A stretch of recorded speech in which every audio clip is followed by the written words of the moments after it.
Welcome into this week's edition of the Co-Lin Coaches Show. It's another multi-sport show. We're going to start off with soccer, and joining me right now is men's and women's head soccer coach, Tom Cosgrave. Tom, thanks for joining me. Thanks for having me. And Tom, this week we're going to talk about the Lady Wolves and Wolves matchup against the Lady Lions and Lions. We'll start with the girls first. Lady Wolves just absolutely dominating the action on the pitch, and they get a big 11-0 win. Just talk about how the team played. Yeah, we spoke to the girls. It was a good opportunity for it to get a lot of players in the game. We obviously have a little bit of a soft spot for East Mississippi. We were in the same boat they are 4 years ago. So to see the progress that we've made over the last 4 years to be where we are now is it's nice to see, and it's a nice little bonus to get a few goals on the score sheet as well. You got scoring from a little bit of everybody, highlighted by a 5-bagger from Charlie Cooper. You get a brace from Unity Cotrayer and a brace from Emmy Cook. And like you said, you got to play everybody. We'll start talking about just play. How big is it to get to play everybody in a match like that and everybody gets some experience? Yeah, it's really good, especially for the girls that are coming in as freshmen. A lot of the time it's just a different ball game once you get the pressure of being in a game. So we want to try and give them as much experience as we can, so that way we're building a bigger foundation ready for next year. And some of the girls have been working really hard in training and in pre-season camp, so it's nice to give them a little bit of a reward and get some playing time on the field. And we'll go ahead and get started talking about the scoring. Like you said, we got a lot of them to talk about. The first 2 goals are from a familiar name. She got off to a hot start as Charlie Cooper, back-to-back goals. She gets an unassisted goal in the 22nd minute. Let's talk about that first goal. Yeah, we actually started off quite slow in this game, considering, the scoreline. It took us 20-25 minutes or so to kind of break the deadlock. I thought their goalkeeper made a few good saves, but we just weren't clinical enough in the first 20 minutes. We spoke to the girls about just being a little bit more composed and calm in front of goal. And then obviously, after the penalty miss, Charlie then stepped up and scored the first one for us. It was a great strike with her left foot. And so it was a good way to start and get off the board. And then you're up 1-0. Charlie steps up, gets another penalty. The second penalty of the game, as you just mentioned, she missed the first one. Didn't take a great strike on that first one. Lady Lions keeper was able to save it. But the second one, she comes up, is very affirmative with her action, hits the ball hard and strikes it, and it's true, 2-0 there. Just talk about that penalty kick.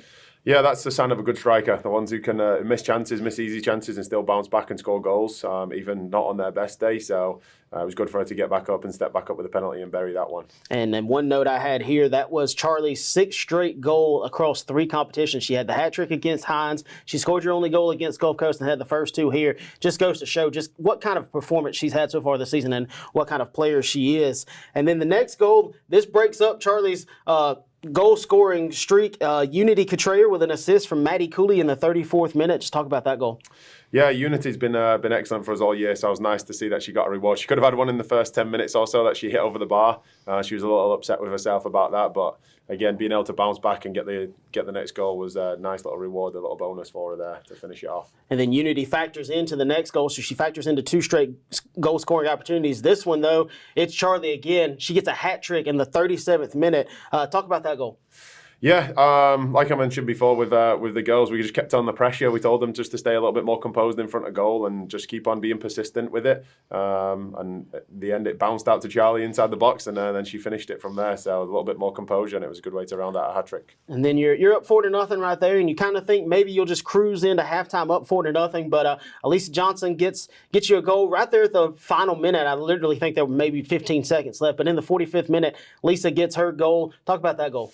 Yeah, she's been working hard as well all year, and she's been coming up with a lot of assists and working hard for us down the right wing. So it was nice for her to be on the score sheet.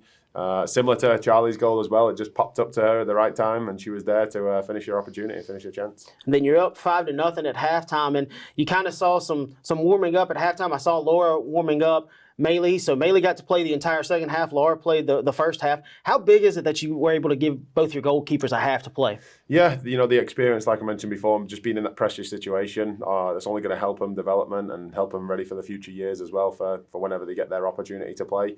It was really nice to see Laura helping Maylee and talking her through the game. They've got a good relationship, those two as goalkeepers, so it's nice to have that where we can rotate through both of them and help get them both some valuable minutes. And one thing, if you were watching the game, you also got to see Laura play in the field some too. We thought she might get a shot off. She had a chance to late in the game, but then the horn sounded before she could get it off, much to the dismay of everybody who was there. We all kind of wanted to see her take that shot.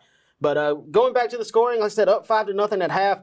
Charlie doesn't waste any time. She gets it on the board in the first minute of the second half, 46th minute. It's her fourth goal, and now it's 6-0. Yep. We told them to just keep doing the right things. Even at 5-0, we don't want them to slack off or drop down on their ability level. We wanted to make sure they're working on the things that we've been talking about in practice and doing the basics right, getting in good habits, so that way when we do have harder games like this week, that they can prepare for that and they're ready for it. And then you go on a streak where you score 3 in 15 minutes. You start with Emmy Cook getting her first goal of the match in the 62nd minute. Saw her just kind of dribble down the side and then be able to take the shot. Talk about that one. Yeah, she had a good run from the right-hand side. She probably could have squared it across to her strikers, but she's got a great strike, and I know she wanted to get on the score sheet. A lot of her family were watching back home, so she done well to strike it, just put her laces through it with the power, and just beat the keeper from power from close distance. And then in the 67th minute, Unity gets an unassisted goal. She gets her brace. It looked like a ball that just kind of found her in the middle of the box. Yep. The kind of story of the day, really. There was this goalmouth scrambles. I think there was like 20 or 30 of them throughout the day off corner kicks. And again, it just dropped to her at the right time. And she had a little bit more composure this time to finish and get her second one of the day. And then in the 77th minute, a name we haven't talked about lately, I think back in maybe one of the first couple of matches we did, but Brooklyn Cupid gets a goal in the 77th minute. Looked very similar to kind of Unity's, just found her in the box. She took a strike on it and was able to find the back of the net. Yeah, we were excited to get Brooke in the game. So she's one of those players that's been working hard in practice, and so it was nice to give her a little reward to get some playing time. And she's got a great strike when she finds open time and space, and it just landed to her at the right time. Nobody pressured her, so she got a good shot off and just beat the keeper from distance. And then our final two goals come from names that we've talked about once already. You're familiar with them. Everybody knows them at home. Charlie gets her fifth goal of the match in the 82nd minute, makes it 10-0. I think when I posted, I said number 10 makes it 10. Just talk about that goal. Yeah, there's a nice way to finish off the day for her. She was frustrated a little bit first after the first 20 minutes, and as the game went on, she started to grow in a little bit more confidence and just having a little bit more composure. And again, just finding her at the right time inside the box, anywhere inside the 18-yard box. If it's going to drop to her, she's going to be deadly in front of that goal. So it was nice that she dropped to her again. And then the final goal comes for Emmy Cook. Emmy gets her brace in the 88th minute. Talk about that goal.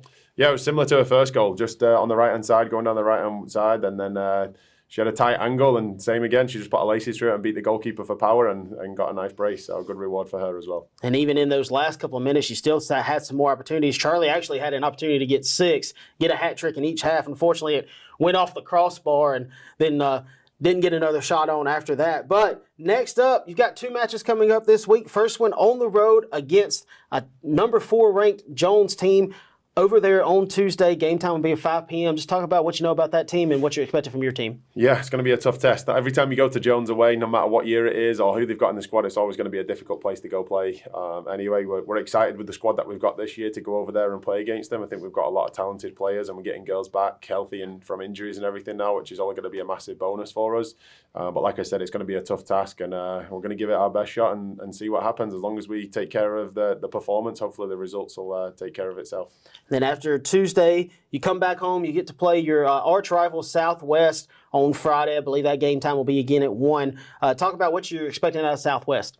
Yeah, credit to Southwest. They've definitely improved over the last few years. They brought in some really good players this year on the recruiting. They've done a good job on that side of things.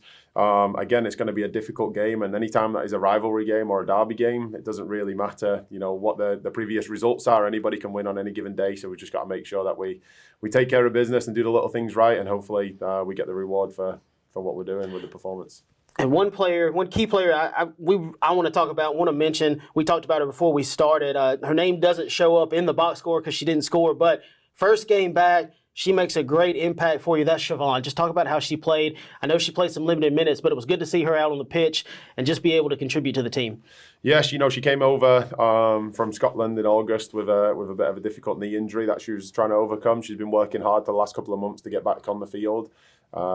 We managed to get her some playing time on Friday. We were really excited from what we've seen. She didn't get the goals or assists or anything, but in terms of her ability with the ball, she done really well, and we were excited to get her some playing time. Excited to see what the future holds for her. But now we'll move on to the men's match, and something we haven't got to talk a lot about, the guys scoring goals. They scored 7 of them and only allowed one big 7-1 win for the first win of the season. And we'll get right off talking about the scoring, or talking about some of your impact players. No bigger impact than Alfie Lally coming back. Had missed a couple of games because of injury. hadn't scored yet, but decided to score in a big way, had a hat trick and an assist in the game. Just talk about the impact he made. Yeah, he's obviously going to be a massive miss whenever he's not on the field, just from an attacking standpoint and experience as well. We've got a lot of new faces in the team this year going forward, and he just gives us a wealth of experience there in terms of decision making and technical ability on the ball. So having him back and him being able to link up the play was a massive bonus for us, and I think the boys enjoyed that as well. You could see their sense of confidence whenever we were lining up with the 11, having him around them.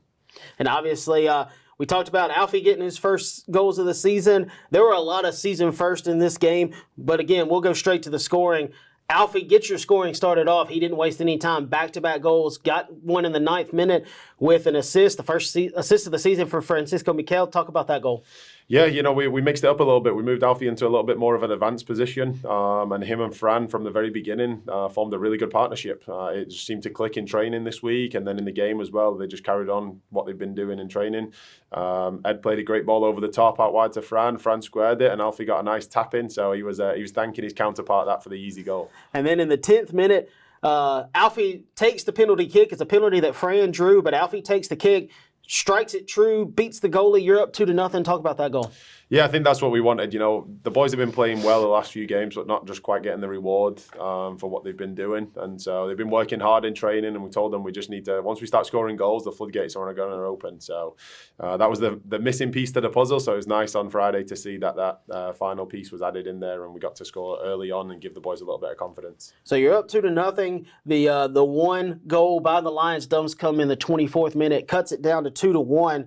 And no scoring done throughout the rest of the first half. It's 2-1 at halftime. Just talk about how you're feeling at half, being up 2-1.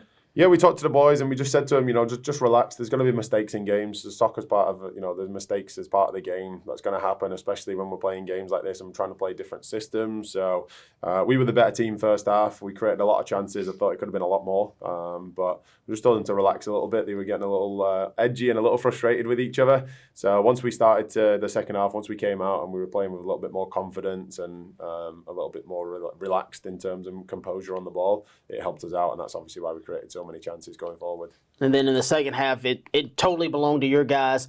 I believe, if the stats are correct, you held them scoreless and shotless throughout the second half, but you started the scoring early. Fran gets on the board, finally gets his first goal of the season in the 48th minute. And it's another season first for another guy on the team. Caden McCullough gets his first assist of the season. Talk about that goal. Yeah, I thought Caden played really well throughout the game. He's been doing really well for us all season. We've played him in a few different positions. He's kind of been our guinea pig, kind of moving him all around. But I thought he played really well in the second half on the right-hand side, was getting in some good deliveries from the wide area. And I was excited to see Fran get on the board. He scores a bunch in training. He's a great finisher. I think he was just feeling a little bit of too much pressure the last few games of trying to score. So it was nice for him to get a goal and get a little reward for his hard work. And then a connection we've seen in the past score for a goal. I believe they hooked up for an East Central goal. But Holloway Wilsey finishes the ball in the box off an assist from Alfie Lally. Talk about that goal. I believe that one was over in about the 57th minute. Just talk about that one. Yeah, Alfie did some great work on the left-hand side. He cut in and then got a nice little nutmeg on one of their players, which opened up a few gaps. And then Holloway made a great run going forward, a little diagonal running behind, great reverse pass, and Holloway got a tap in. So it was nice for, again, one of those players, Holloway, who's been working hard in training to get a little reward for his efforts. And then Alfie finishes off his hat trick. We talked about in the first half he had back-to-back goals. He factored into back-to-back scoring opportunities, getting the assist in that one for Holloway, but then gets a goal on his own unassisted in the 62nd minute. Talk about that goal. Yeah, ball came across from the wide area to him. He went to finish it. The goalkeeper made a decent save, but luckily enough, it just bounced out right to him again. So he got a nice open net tap in to finish off his hat-trick, and a good way to get back in because then we could get him off and get him rested, ready for this week's games as well. And then another season first, another guy scoring his first goal of the season, Simon Stringer in the 70th minute. Caden McCullough with his second assist in the match. Talk about that goal. Yeah, it was actually a really nice play. That's what we've been kind of preaching to the boys all season about trying to get our outside backs up the field a little bit more and being a little bit more of an attacking threat when we do got the ball. So it was nice to see a right wing back playing all the way across to the left wing back coming in at the back post. And again, he made a great run, so it was an easy tap in for him. But the hard work was done beforehand in terms of getting there with the runs. And I was excited for Simon to get a goal. He definitely deserves it. And then, the final goal. NT, Michael Turner, gets his first goal of the season. Sebastian Navarez gets his first assist of the season. We talked about this before the show. Just a beautiful finish, beautiful goal there from MT in the 77th minute. That gives you the 7-1 score. But talk about the goal. Yeah, I think this is probably one of our best goals of the season so far. Seabass can put a ball anywhere he wants it with his delivery. He's such a good set-piece taker. And we drifted him out wide to the left-hand side. He got a bit of time and space and just picked out MT, who was wide open in the middle, who made a great run to get there and hit a powerful header down into the bottom corner. So it was a great way to get him off the mark. And then obviously you got to play both of your goalkeepers in this one. Leo Summers makes one save on 2 shots in goal. He played almost 74 minutes, but then you got to bring in Brennan Thomas, your freshman goalkeeper, your backup goalkeeper. How big was it to be able to bring in Brennan and get him some time? And I know he didn't face a shot on goal, but he did jump up and keep a cross from going through that probably could have led to a goal-scoring opportunity. But just talk about how big both of your goalkeepers played. Yeah, Brennan's been excellent for us the first 2 months of the season. He's been working hard. He's been pushing Leo on a consistent basis, and he's honestly improved a ridiculous amount since coming in. And he's one of those kids that just gets his heads down, and he loves hard work. So it was nice to give him a reward because he's not had it yet. So to get him in the game and give him some experience and some valuable minutes is all going to help us out, especially for next year whenever we're counting on him to step up a little bit more once Leo's gone. And then obviously you got the same team, 2 teams coming up, but arguably probably 2 of the best teams on the men's side in the league. But first you go to Jones, ranked 5th. What do you know about the Jones men's team right now? Yeah, it's always going to be a battle when we go there. Jones away is always going to be a difficult side there. High pressure, high energy team. So we just got to make sure that our tempo is correct and we can handle playing whenever we're under pressure and our decision making is quick. But in these big games, in the conference games, you never know which way it's going to go. It's always won and lost off a mistake and capitalising on other teams' mistakes. So hopefully we're on the good end of it tomorrow night and we can come away with a win. But yeah, we're excited for the challenge. That's what we do all the hard work for, to prepare for these big games. And then obviously you get to come back home. You get to play Southwest, a Southwest team that you had to come from behind last year to beat, and I think they've gotten better this year. I believe they've only got 1 loss, maybe 2 on the season so far. But talk about how the strength of the men's side for Southwest. Yeah, they've brought in some really good players. Again, they've done a really good job recruiting. Their coach over there, Coach Mills, has done a great job. And so it's going to be a really tough task, much harder than it has been in the past. And so it's going to be a battle, like I said, whenever it's a local rivalry game anyway. You never know which way it's going to go. Hopefully we're on the right end of it. We've just got to make sure that we capitalise on their mistakes and make sure that we limit our mistakes to as little as possible and hopefully come away with the win on Friday. All right, 2 big matches upcoming for the Lady Wolves and Wolves this week. Again, on the road on Tuesday at Jones, and then hosting Southwest on Friday, 1-3 on Friday, 5-7 on Tuesday. I'm Kevin Kaiser, Sports Information Coordinator here at Co-Lin. Thanks for tuning in to this half of the show. Tune in for the next half. We'll talk to head football coach Glenn Davis about how the Wolves did last week in their upcoming match.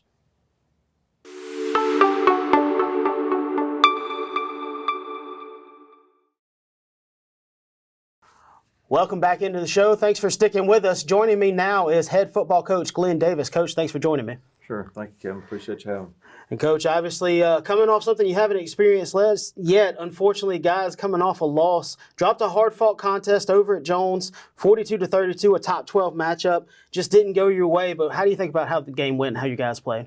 Well, I mean, I thought our kids played extremely hard. We didn't play as smart as, like for us to play, but the effort was there, and we just made way too many mistakes. Coach, obviously, we'll start like we always do, talking about some impact players, and we'll start with the quarterback, Devon.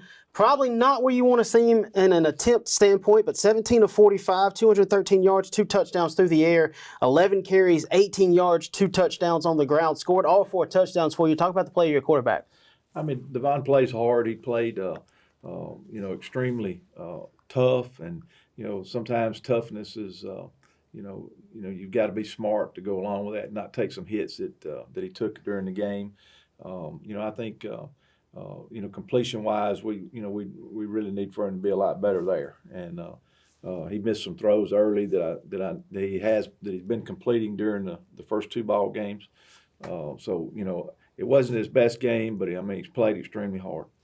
Coach, obviously another one I think had a big game was Johnny Daniels. Again, just narrowly missed that 100-yard mark, but he had 15 carries for 99 yards. If you had to ding him for one thing, might have been a fumble in the second quarter, might have proved to be a bigger play than than what you thought it could be. But Johnny, outside of that, had a very solid game. He did. Johnny's gotten better and better each game. The big thing, like you said, is we can't turn the ball over. When you're in a game like that and you're playing a quality opponent, you can't turn it over in any aspect of the game. And to me, that was that's just the glaring thing. And a couple of receivers had really big games for you. You had Jalen Smith had 4 receptions, 59 yards, and you had Dakota Thomas once again getting in the touchdown column, but he had 3 receptions, 52 yards, and a touchdown. Talk about their play throughout the game. I mean, our receivers played good. I thought we were open in some routes and we just missed them. They fairly much made plays. When they were able to make plays, and that's the biggest thing for a skill guy. And I think defensively, you look at, say, 42 points. Did you have a great game? Did you not have a great game? I think defensively, you had a solid game. You just had some times when the guys were out there too long, and that kind of gave them. That's why they gave up some of the points, but. Was one big thing that you did have 3 interceptions. Billy Pullen gets you an interception. Malachi Williams and Christopher Burnett all get interceptions. But talk about how the defense played. Well, we were a little bit shorthanded. We had 2 starters out defensively, one in the defensive line, and so that kind of made us a little bit thinner there. We were missing another guy that was, is a starter, Caden Dukes. It's, is always kind of in the right place. It kind of helps people get lined up and. So we really missed those 2 guys a lot, and we just I didn't think we tackled as well defensively. And I think we gave up too much yards rushing, and for those 2 things, you got to make a team one-dimensional, and you can't allow them to be to keep you guessing on what they're going to do next. And I wish we'd have tackled better. And Coach, we'll go straight into kind of the game flow and the scoring. The first quarter, you get the ball first, aren't really able to drive it like you wanted to, have to punt. Jones takes the ball, their opening possession, they go down and score. You're down 7-0, 9:20 left.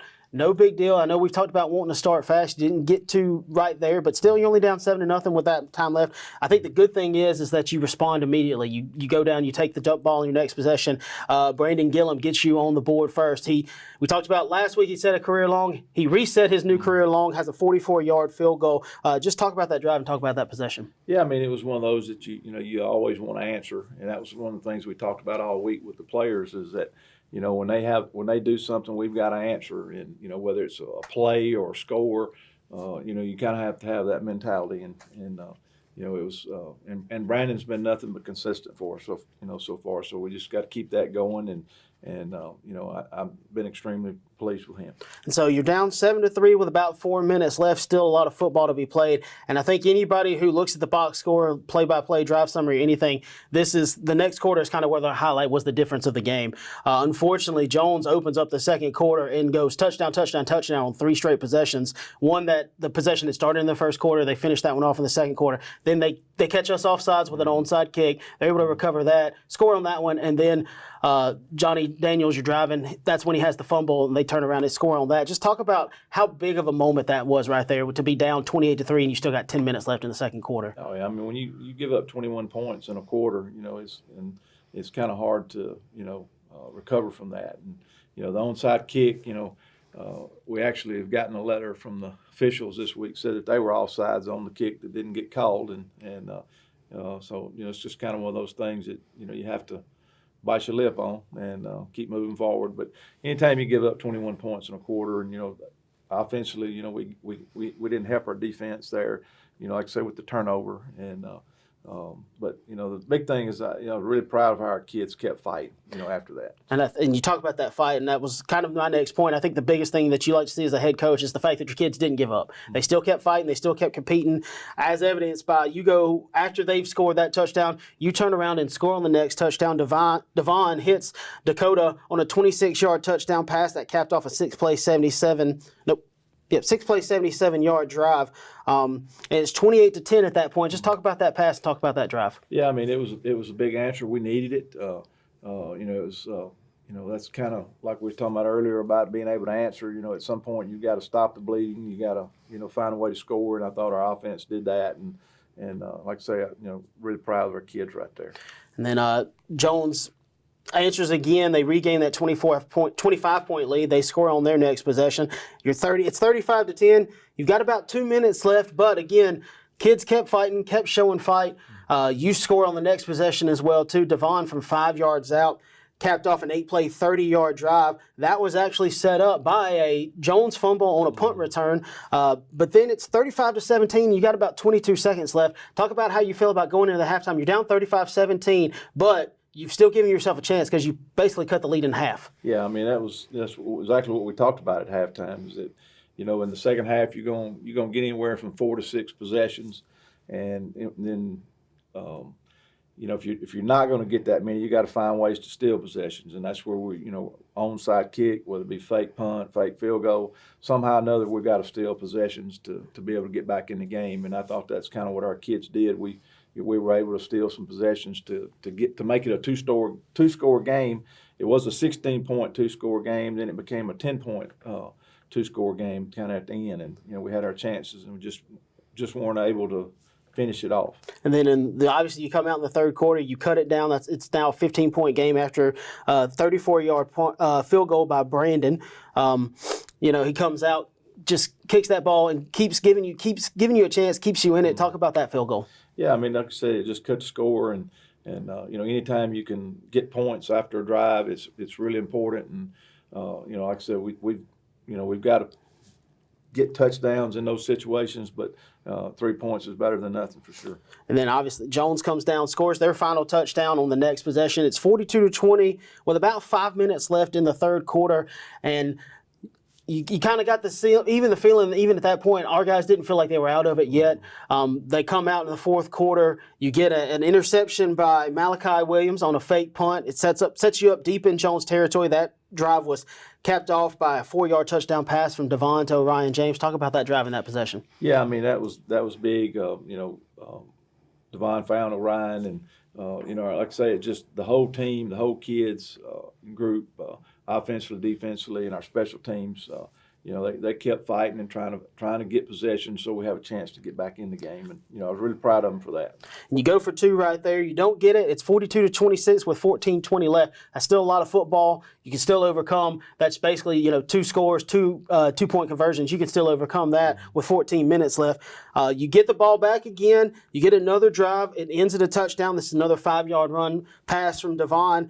We talked about, him having to take some unnecessary hits. I think this might have been one of those that you would talk about. Not something you never want to see your quarterback have to go into the end zone like Devon on this one, but it is a touchdown. Ends a 10-play, 63-yard drive. Talk about that possession. Well, the biggest thing about Devon is he's competing his tail off, and the game meant a lot to him, and it meant a lot to all of our whole team, and I think that kind of showed during the whole game is how much it meant to a lot of the guys that were really fighting their tails off, and it was I think then it was a 10-point game. And and we're going to have a chance to even cut it even closer than that later in the game. And it is a 10-point game at that point because you do go for two again. It's 42-32 with 8:53 left. Again, 10-point game, just under 9 minutes left. You feel like you still have a lot of time, and you do get the ball back. You drive it all the way down, and you line up for a field goal. And unfortunately, this is kind of where it seemed like Jones sees the momentum back because we line up for the field goal, and unfortunately they block it, and then they were able to drive down.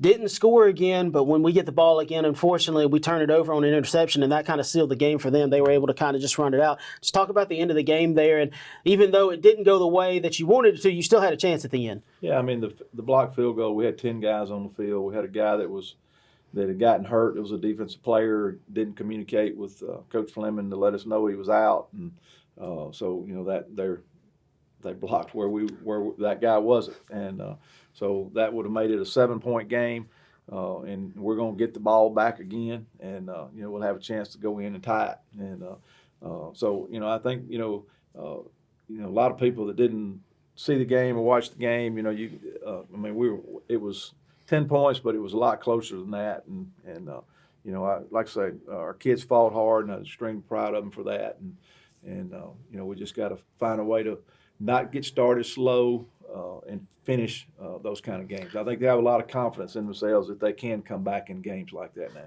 And you certainly have to feel good about that, about the fact that you didn't give up. You continued to fight. Despite the mistakes you made, you still gave yourself an opportunity to either win the game or force it overtime or to still be in it. Now, next up, we get to stay at home. You get to stay here at Stone Stadium. You play on Thursday. You welcome rival Southwest. What do you know about that team? What are you expecting out of them? Well, Southwest is they're an improving football team, and they're 1-2 right now, and I mean they're like everybody in the league right now. Everybody's playing hard and fighting as hard as they can to win ball games, and they'll come in here extremely motivated, and we'll have to match their intensity and play error-free football. Anytime when you go on the road and play in a game like Jones, you can't make the mistakes that we made, turnovers, penalties, those kind of things, and we've got to do those same things at home too. All right, well, that'll wrap it up this week. Again, Kevin Kaiser, I'm the Sports Information Coordinator here at Co-Lin. Lots of action coming your way this week for the Wolves. Lady Wolves and Wolves on the road at Jones for soccer tomorrow on Tuesday. Football here on Thursday, and then soccer again here on Thursday, facing Southwest in both of those days. Thanks for tuning in to the Coaches Show this week. We'll talk to you next week.